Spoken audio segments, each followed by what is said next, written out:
L'ONU en action, un programme de la télévision des Nations Unies.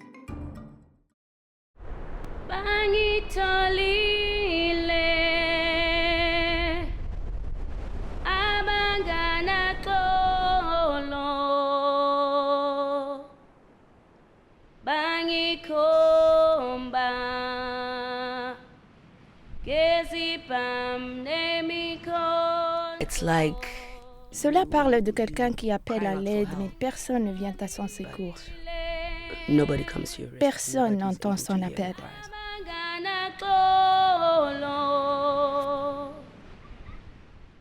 Quand Oyama Mbopa a été sauvagement agressé, ses cris n'ont pas été entendus non plus. Le Cap est la première ville touristique d'Afrique du Sud. Mais dans la commune proche où vit Oyama, les niveaux de violence sont stupéfiants. Interpol estime qu'une femme sur 2 sera violée durant sa vie. Et les femmes lesbiennes comme Oyama sont encore plus vulnérables. Ce n'est pas facile d'être lesbienne dans cette communauté.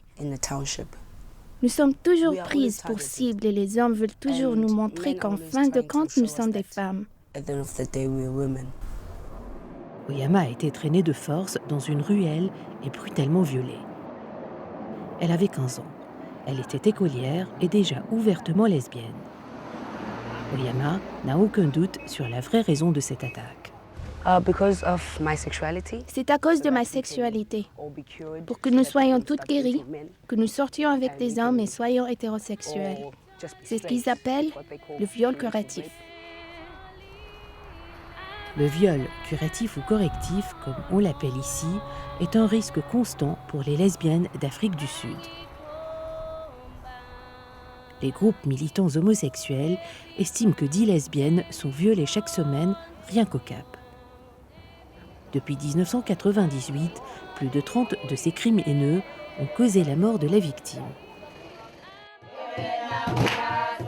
Les attitudes discriminatoires contre les homosexuels sont très enracinées ici, parfois même au sein de leur propre famille. Oyama a dit à sa mère qu'elle était lesbienne quand elle avait 13 ans. C'était une chose inconnue pour moi. Ça a été un choc. J'ai dit, c'est de la sorcellerie, ma fille. Je la battais. Je l'ai beaucoup battue. La mère de Yama a mis 8 longues années à accepter la sexualité de sa fille. Cela a changé ma vie de l'entendre me dire combien elle m'aime et qu'elle a accepté ma sexualité. J'ai accepté mon enfant telle qu'elle est. Et je l'aime. Mais pour protéger les droits de tous les homosexuels ici, les lois sud-africaines protégeant leurs droits doivent être appliquées selon Edwin Cameron, juge à la Cour constitutionnelle d'Afrique du Sud. Nous devons changer les attitudes dans le public, au sein de la police, chez les gens comme moi, les juges, les avocats, les magistrats. Il y a beaucoup de travail à faire pour que les lesbiennes puissent porter plainte pour viol. Enomsebo Menzini, chef du bureau sud-africain d'ONU Femmes, approuve. Je pense que le gouvernement sud-africain a fait de bonnes choses en termes de législation. Il faut s'assurer que dans les cas de viol et d'assassinat des gays et des lesbiennes, les dossiers soient suivis aussi vite que possible, avant que les preuves ne disparaissent.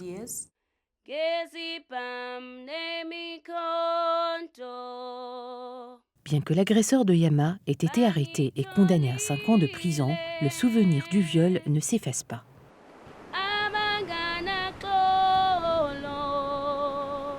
Mais elle est décidée à rester fidèle à elle-même jusqu'à ce qu'elle et toutes les autres femmes qui lui ressemblent soient acceptées et puissent être délivrées de la peur.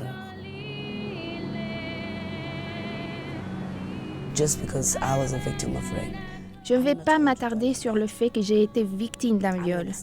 Je vais faire des études, je vais devenir quelqu'un et je veux qu'ils me voient à l'avenir comme une femme qui a réussi.